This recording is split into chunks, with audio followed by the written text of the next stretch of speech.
Hello, everyone. I want to walk you through really quickly on how to use the Draw It and Nearpod with the PDFs that we have in the resources we have for the skills workshop. So what I'm going to do is first, I'm going to first show you that if you need Nearpod, do not have Nearpod for Google Slides, then go ahead and do Get Near Add-ons and then type in Nearpod. Other than that, you're going to open your Nearpod. Once you open your Nearpod, Draw It is going to be one of the first options that pop up. Um, and so we're going to click on Draw It. Once we click on Draw It, another screen is going to open.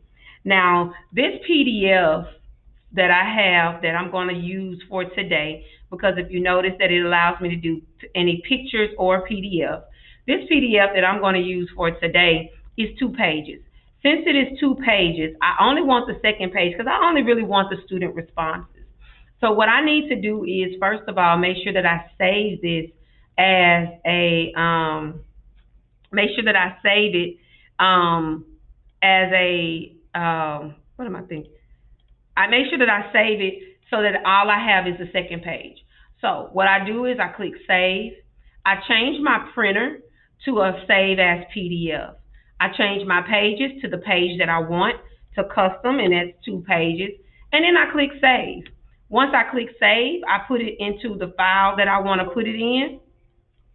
I named this one page 2 because this is page 2.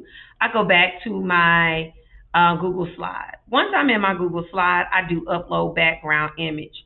And of course, I'm going to go find what it was I needed, which is page 2 for greatest common factor of monomials.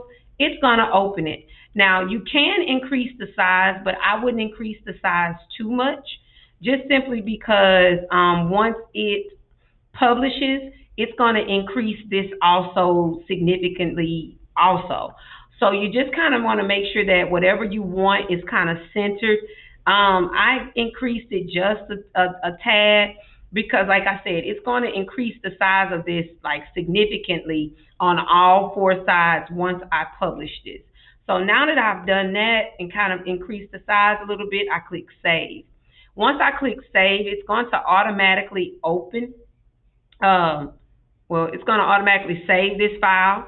Once I save the file, whenever I'm finished with my entire Nearpod, I click Save and go to Nearpod. It's going to now open the Nearpod itself, my library, and it's saving it. It says it's almost there, so I should be able to open it in just a moment. Once I open it in just a moment, it's going to also allow me to publish it a couple different ways. I'm going to use the student paste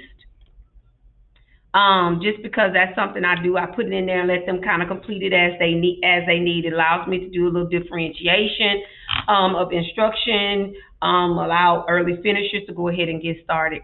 I take the link, I copy the link. I can take this link now and put it into my Canvas, put it into maybe my PowerPoint presentation that I may use for class.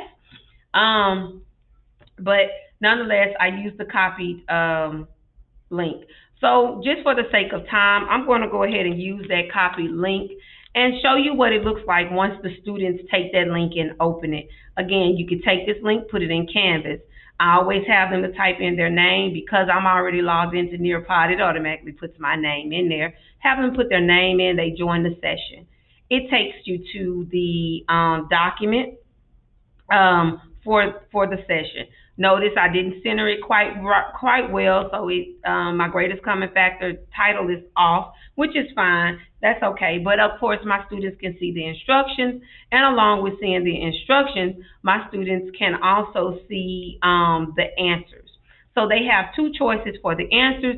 They can either write it, and that's going to automatically come up with them being able to write, where they can do 48x plus. And notice it's kind of a little sloppy. I don't use that feature. I have them to use the text feature, and that's the TT. They click on the TT.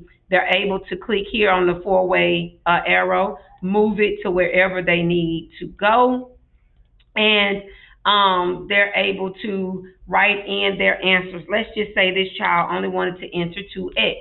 Once they type in their response, click off of it, it's there.